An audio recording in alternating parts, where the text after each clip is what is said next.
Hello, and welcome to the Physical Therapy Owners Club podcast. I am Nathan Shields. Got my good buddy, fellow coach in the business, Adam Robin, with me today. Adam, how you doing, man? Doing good. Doing real good. How about you? I'm doing good, man. You even sound better. I like the new microphone. Dude, don't play. I mean, if you think I'm not committed, I've got me a brand new mic now. Let's go. Let's go. Right. If you haven't listened to previous podcasts that I've had with Adam, Adam's joined me on the Physical Therapy Owners Club podcast and coaching services, and is a fellow coach for PT owners to help you gain more wealth and freedom. And so we're just talking about different topics related to PT industry and how we approach things. If you listen to the previous episodes, we've talked about recruiting physical therapists. I think last time we talked about your specialization, you're niching into pediatrics. Yeah. And your experience there, how to grow that, right? And so we've had some good topics to discuss, some good discussion. Yeah. And today, I want to talk a little bit about something else that you've done that's, I think it's rather unique to you, and I'd be surprised if a lot of physical therapists are taking advantage of it nowadays, but your utilization of virtual assistants, VAs, in the physical therapy space. I have used them myself here and there, but dude, you've been working with VAs for some time now, and so we want to just pick your brain and see how physical therapy owners can utilize virtual assistants to their benefit and take some things off their plate, especially as we're looking at this market. If we were paying $15 an hour to a front desk person, that was like golden. We could find some really amazing people at $15 an hour. That's just not the case anymore. So looking for other options is great, and I think this is timely to be talking about this. What made you look for VAs in the first place?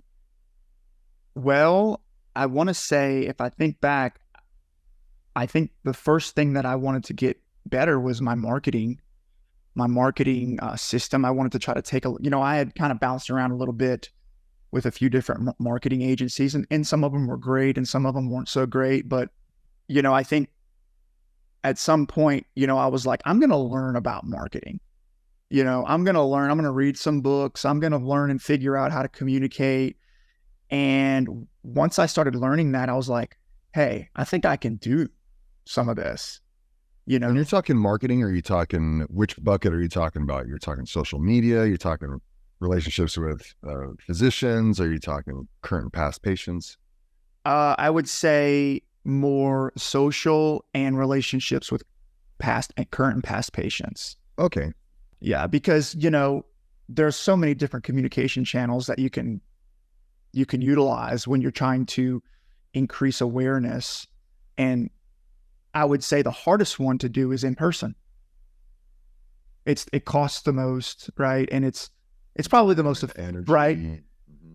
But you can make calls, you can email, you can fax, you can text, you can message on Facebook and LinkedIn, and right. And those are all things that can be done virtually. Right. Yeah. So I think that's where we started. A colleague of mine just shared their experience with how they utilize VAs. And I was like, you know what, just like anything else, I don't really know a lot about it, but I'm just going to roll the dice and learn, and that's what happened. I learned. Yeah. The worst I don't want to say it that way. I was going to say the worst thing that can happen. And that's not where I want to go. I'd rather say, if you're going to try it, the cost isn't that heavy, right? So you can get some of these people, you can get on some contracts that are 10 hours a week, 20 hours a week. Right. And you pay some of that up front, and you have to consider, you have to spend a little bit of time training them, and you're going to want to review their product before it goes out to the mass market. But you don't have the overhead in terms of taxes, and if you work with a company, sometimes the companies can bring you multiple applicants, so you can sift through those and assess them. I love that you first went to marketing, because my VA experience, and I think most in the medical profession, is related to utilizing VAs for the billing side of things. Right. And so I used my VAs for insurance verifications, authorizations. There was a time when I was subletting from another physical therapy clinic for my diagnostics business. And so I utilized the VA to do the scheduling, to reach out, contact referrals, all that kind of stuff. And so it was really helpful to like just not have that additional, I mean, it's additional overhead, but it's not a lot of worry and concern as long as you're training them well. Uh-huh. I would say, yes, there is some overhead expense, but my first interview that I had with a VA went something like, hey, I don't know what I'm doing. This is my first time doing this. You want to give it a shot? And so like, I don't remember if you remember the previous, maybe a few podcast episodes ago, like get curious, have some fun with it, right? Like don't set too rigid of expectations. Try to find you a VA that's open to learning and growing with you. And who knows, that might be somebody that turns into a lifelong employee. That might not, right? Mm-hmm. But right. I mean, within 90 days, I was like, I felt really good about and comfortable about how I could utilize their service and their expertise Mm-hmm. and find a lot more convenience in my life, right? Because if there's one thing I'm willing to pay for, it's convenience. You know what I mean? If it gives me more time, freedom, yeah. If it gives me more time and bandwidth, like if I can relax a little more and think more about bigger issues, tell me where to sign. You know what I mean? I'll pay for that all day long. Right. All day long, because that's good for the business. And if that's good for the business, then it's going to make you some money too. You might not know exactly how it's going to make you money right now, but you're going to figure that part out. I want to mention this one thing before I forget it, because we just talked about it, but in that marketing division, our good friend David Bann uses virtual assistants for a number of things, but one of the things that he uses virtual assistants for is for physician relationships. He will have his virtual assistants call out to the physician offices, and he gives them scripts, and he has topics that he wants them to follow up on and that kind of stuff, and gives them a list of patients that the physicians have referred recently. So he does use them for that last bucket that we didn't touch on, was for physician relationships. I like to hold that personally a little bit more, or at least have someone to be in person, but that is a possibility. So I just wanted to say that. But I'm sure people are out there like, okay, virtual assistants, maybe I'm bought in. I want to get a virtual assistant. I'll try it out. I'll have some fun and see if it can work. Where did you go first? How did you find your virtual assistants? Great question. So I'll send you a link to the best YouTube video that you can watch. And it's about an hour long, but it'll literally break down how to find, how to hire, how to hold them accountable, what computer programs you need, I mean, everything. And I started there. I watched that video. Okay. Right. Just like everything else, just like fixing it. You got to learn, right? You got to learn YouTube. Pick 10 videos and watch them and make notes, and then, jump in. Well, I'll put if you share the link with me to that YouTube video, I'll put it in the show notes at ptoclub.com for this episode. Mm-hmm. Just look for this episode in the podcast tab of the website, and I'll have the notes. It'll probably be down at the bottom. I might have to scroll a little bit, but if you haven't been to the website, we transcribe the podcast so you can read it, and then the show notes and the books that we mentioned will be down at the bottom. So I'll include it there. It is important to know that I believe that video in particular is an informational video that highlights a platform where you can hire VAs. So I think they do try to lead you to purchase a subscription to hire. I don't have any like affiliation with them or anything. I do use them, but like it's not somebody that I work, I don't have any affiliation with them. I know Will Humphreys uses them a little bit, and he's found a way to go directly. So honestly, you're talking about working with people who are typically in the Philippines, maybe India, right? And honestly, you can weed them out, but some of their English is pretty dang good. Yeah. And you can't really tell too much that they're foreign, or maybe foreign born, but not living foreign. And he's found a way to get to them directly, but I don't know if I would recommend that right off the bat, how to post ads to virtual assistants in the Philippines. I'd recommend going with a company first before you feel really comfortable, wouldn't you? Probably so, but you know me, I like to do things the hard way. So You're willing to jump in with both feet. A little yeah, bit different than most PTs. I actually did the opposite. I didn't work with an agency. Okay.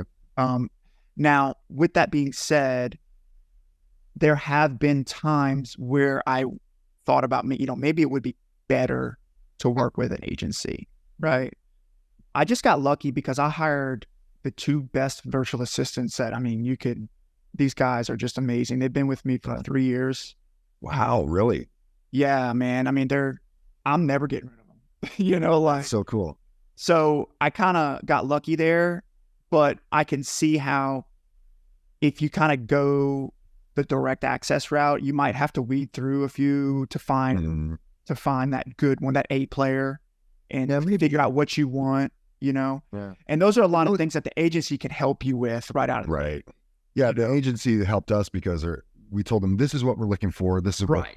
this is the job description. This is the experience we would expect them to have. And so they'd give me 3 to 5 candidates that we could interview. And we'd assess their personality over the phone, their English, honestly, their experience. We talked to them about that and how they prefer to communicate.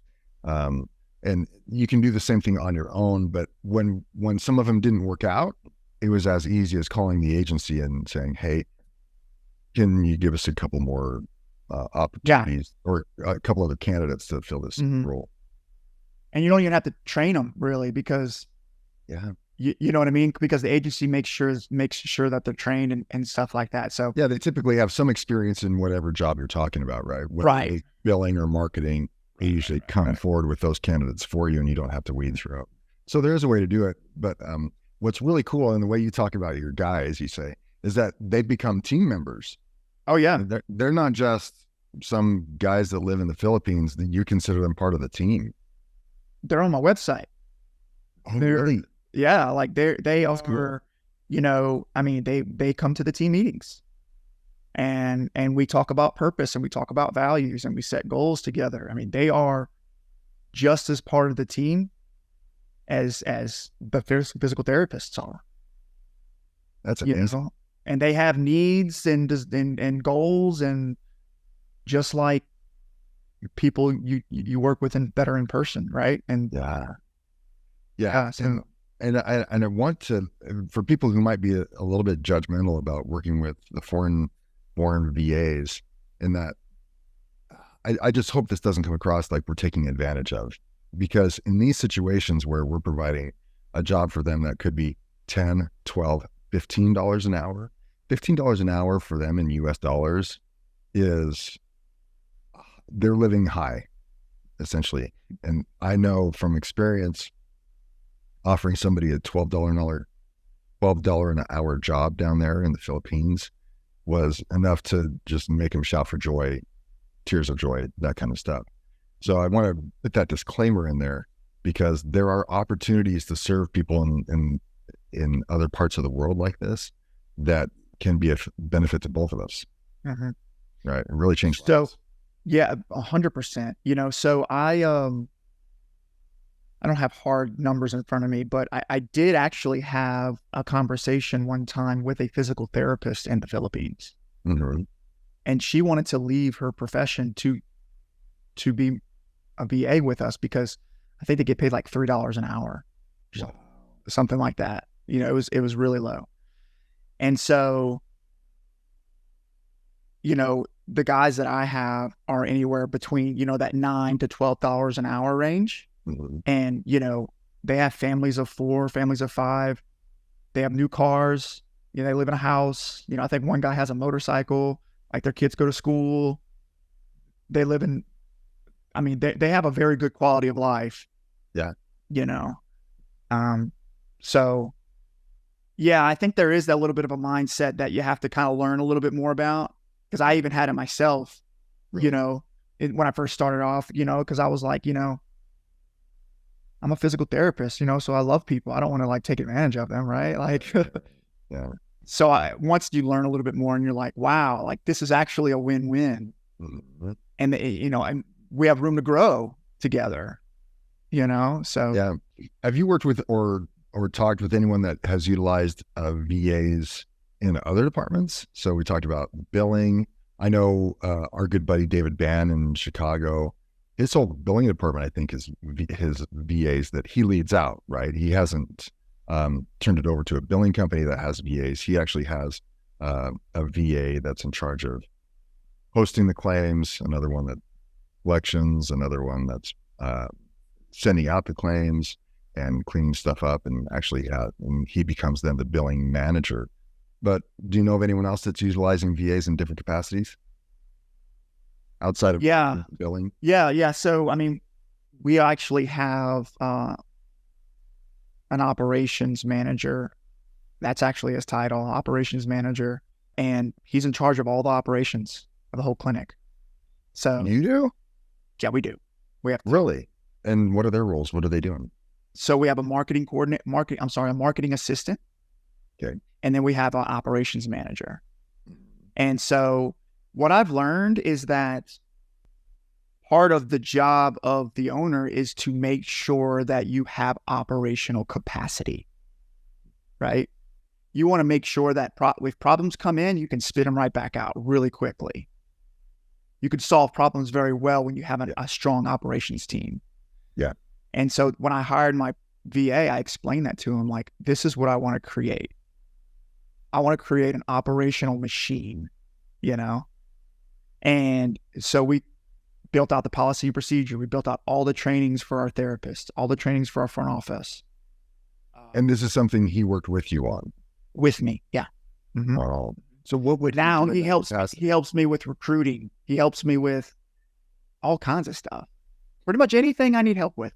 Would you say he's you call him operations manager, and if you read Rocket Fuel or Gino Wickman's Traction, he has visionaries and integrators, right, on the org chart. Would you say he's more of an integrator if you were to put him on the org chart to your visionary role? Yeah. Is he kind of like that?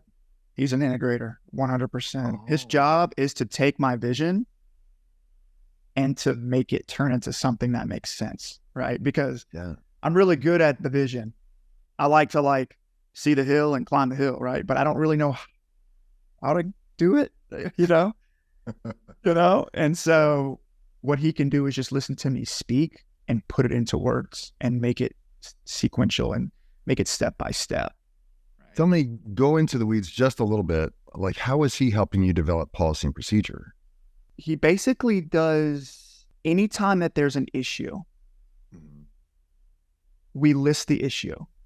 Okay. And then our mission is to develop policy and training to solve that issue. So it doesn't happen again. Ever. Right. So that's what he does. So are you on a Zoom call with him and you're talking every week this out and he's doing all the typing kind of thing? Is that what you're saying? Yeah, every week. So it's like, all right, let's pull up the issue board. Okay. All right, Kevin, that's his name. Which one of these is the priority this week? Boom. Great. Let's review the policy. What does it say? Okay, awesome. What is the thing that we need to change to make sure that this issue doesn't happen again? That's a good idea. Let's try that. Let's follow up next week. So you're brainstorming with him. He's typing this up. Who comes up with the issues? Is it either of you? Does it matter? Well, the issues typically funnel to me. Yeah. But then I redirect them to the issue board, right? So yeah, exactly. Let's go to the issue board with it, and then we're going to meet on Tuesday, and we're gonna figure out which one's which. Okay. Gotcha. Yeah, I love that. Number one, that you have an issue board that you're tackling every week, but number two, you have someone helping you do it. And then what is his interaction with any of the team there on site? So he helps with a little bit of, he sits in on those meetings. So he sits in on part of the leadership meeting.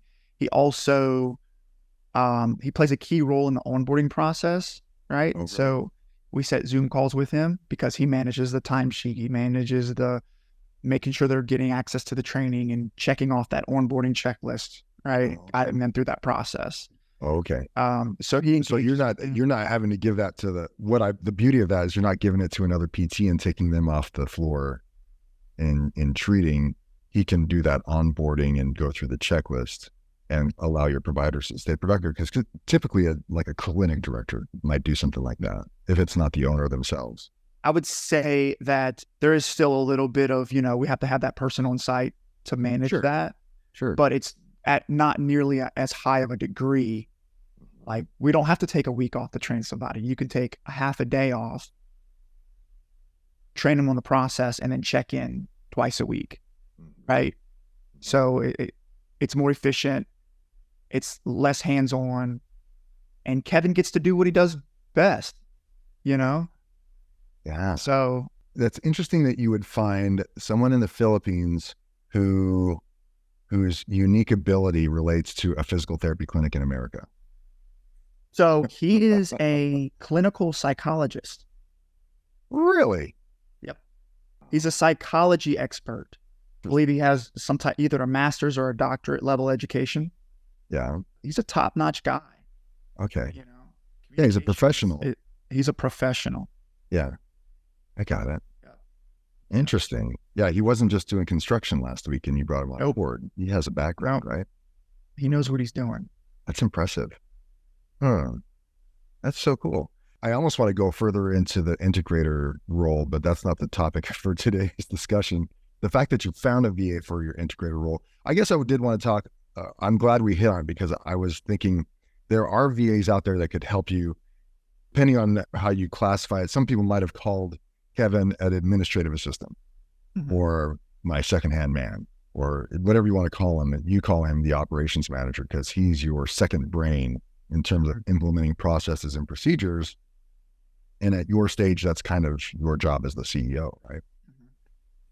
And so I'm glad that we covered that topic.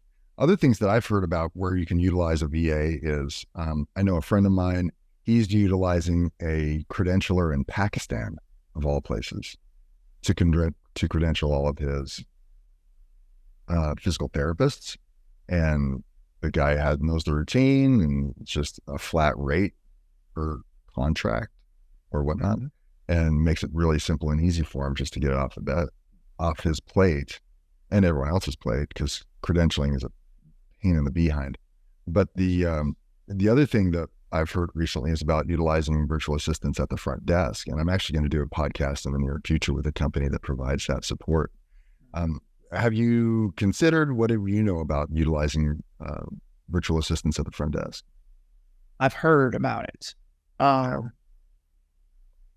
So I know you just had D Bills on the podcast. Yeah. Right. So we're gonna have to get her on here and figure out what she thinks about it. She's the one that referred me to this virtual assistant company. Oh, really? Really? Yeah. Isn't that crazy? Well, I was a client of D, right? So she showed us the ropes, and man, she's awesome. Yeah. And so she'd probably be the first person I'd go to ask about that, to see what, kind of pick her brain. But I know anything can be done. I'll put it to you like that. I know I'm a believer that pretty much anything can be done.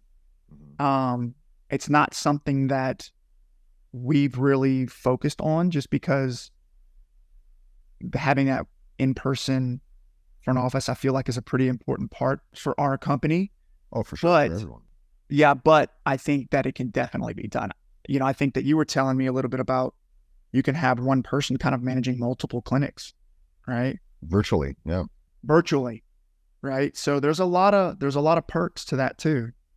The closest thing I found to it was a conversation that I had with Tom DeLonzo Baker, and I've interviewed him a couple of times on the podcast. I need to have him back on. So he had a front desk person that was amazing, like 5-star, loved her to death. Everyone, high KPIs, always producing. And she said, I want to work from home. He's like, I don't know how we can do that. And she said, I want to do it. Will you give me a chance to try it? He's like, you've earned enough credibility. Yeah, we can try it. She worked from home, and she got to the point, working from home, new patients that came to the office had already paid their copay before they came for the initial evaluation and scheduled their full plan of care before they met the physical therapist. It can happen. Awesome. 100%. It can totally happen. Right.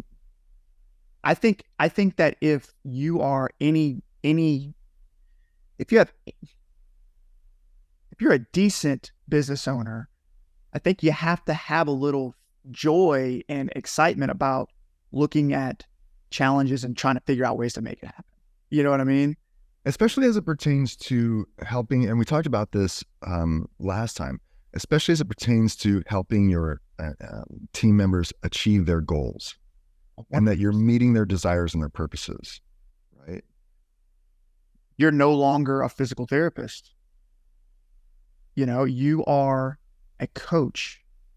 You don't own a physical therapy company anymore. You own a coaching company and you coach others how to run a physical therapy company, right? That is the conversation I just recently had with my leadership team, and it's been a huge mindset shift. Yeah. We are not focused on our clients. That's what the physical therapists do. We're focused on them, right? So we're looking at the employee journey. We're looking at the employee satisfaction. How do we help them get what they want? Right. You know, and a VA can definitely help you with that. Right. Yeah. Can you imagine in Tom's situation? That woman is like, she's committed. And if it's her idea that she wants to work from home, and Tom gives her that chance, who's going to make sure that it's successful? She is. Got to.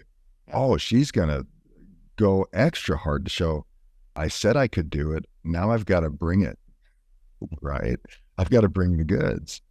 And so it's impressive when you let people do things that it might be a little bit off course, but if you let them shine in that position, they can really do great things and things can improve, honestly. Yeah, I'm looking forward to more conversations about that because so much, especially as it pertains to the front desk, we're talking about VAs, but as it pertains to the front desk and if people are considering the utilization of a VA, it's an opportunity that could work as long as it aligns with you and your company and you find the right person. And it really could work. I think it's got, I think we have to figure out how to get to the $1 million mark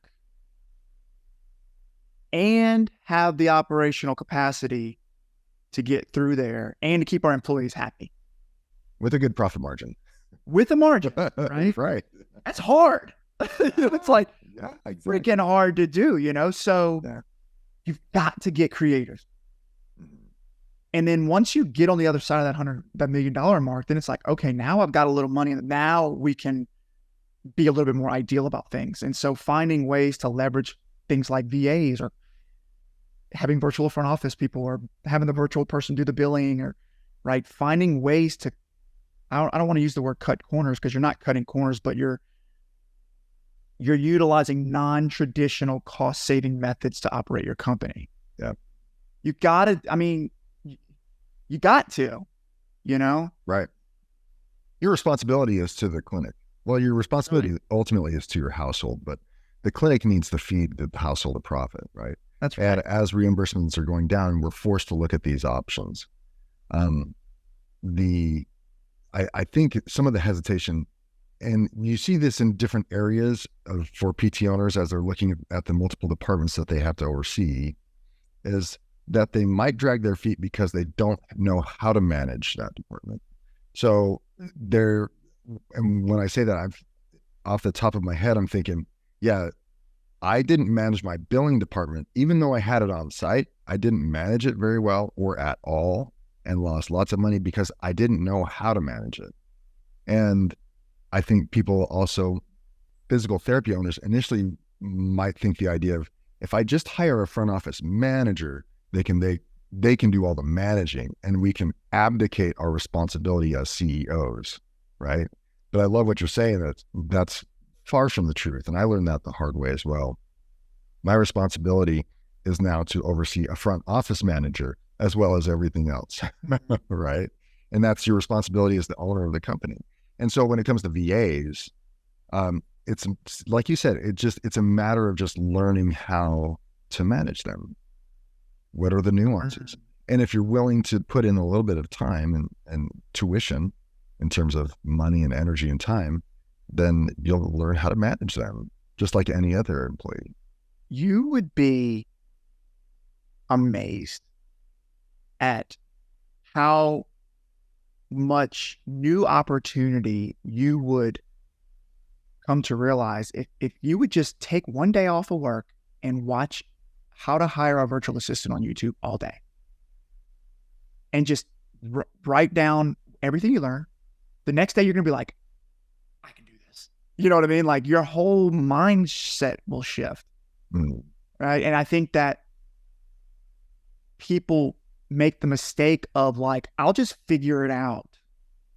And they don't carve out that time to be like, I need to actually carve out the time to learn, you know? Just get some baseline knowledge, right? Yeah. Like give yourself permission to just like go in your office, turn your phone off, you know, like turn off your emails, right? And just watch some YouTube, you know, and try to have fun. Right. And like a day later, you're going to be like, wow, this is not even close to as big of a deal as I thought it was. Mm-hmm. I've got 10 action items I can take right now. And so do that. Right. And you'll be, do that for any problem you're trying to solve. Really. Right. Yeah. There's opportunities out there to leverage people. We leverage, it's not quite virtual assistants, but, we'll get on Fiverr, we'll get on, Upwork to get creative, marketing support.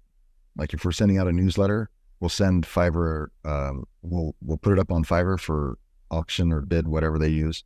And, we'll get people to say, yeah, I'll do it for you. $50 later, they've, given us all the images and the fonts and made it nice and pretty. Great. Best $50 we ever spent so that we didn't have to do it ourselves. Right. And then we just send that off to the printer. And so there's a lot of opportunity out there to utilize some of these things. So that, like you said, it increases our bandwidth and can improve our ability as owners. Now we can start moving our energy and time into other things that are more unique to us that will benefit the business. I think that we're bringing it all in right now, right? Because ultimately what we're really trying to do is get the owner to a place where they feel excited about their work. They're aligned with, they're in their unique zone of genius and they're doing the work that they love. They can see out ahead a little bit further. Yes. Right. And if you can build things around you that help you get into that state more often, then you're going to freaking crush. Right. Okay. But if you feel like there's things like right in front of your face and you're just dodging all day long and you feel anxiety and depression and all these uncomfortable things. And at the end of the day, you're exhausted. You're not making progress, right? Right. You're spending your time doing the wrong stuff. Yeah. You're giving all your energy to the business and now you have nothing for your family when you get home. Nothing, which is the most important thing in your life. Right. You know? So yeah. VA can help you, man. It could change your life. It definitely changed mine for sure. Well, hey, thanks for taking the time. If you want to talk to Adam and I about your business, see if we can help you a little bit, go to ptoclub.com and you can discover or sign up for, schedule a discovery call with us. We'd love to talk to you guys about it. If you want to reach out to Adam, how do they get in touch with you, man? Shoot me an email, arobin@southernptclinic.com, or check us out on the Facebook group, DM me. Let's talk, ask me some questions. I'm an open book. Yeah, you can reach out to me at nathan@ptoclub.com. Like I said, schedule an appointment to talk with us. We'll be happy to talk to you about your business and where you might need some help and if we can help. So check out the website. Like I said, some of the notes are going to be in the website, ptoclub.com, for this podcast, especially the YouTube link that you are going to share with us, Adam. All right. Thanks for joining us today, man. Appreciate it, Adam. Yes, sir. Talk soon. See ya.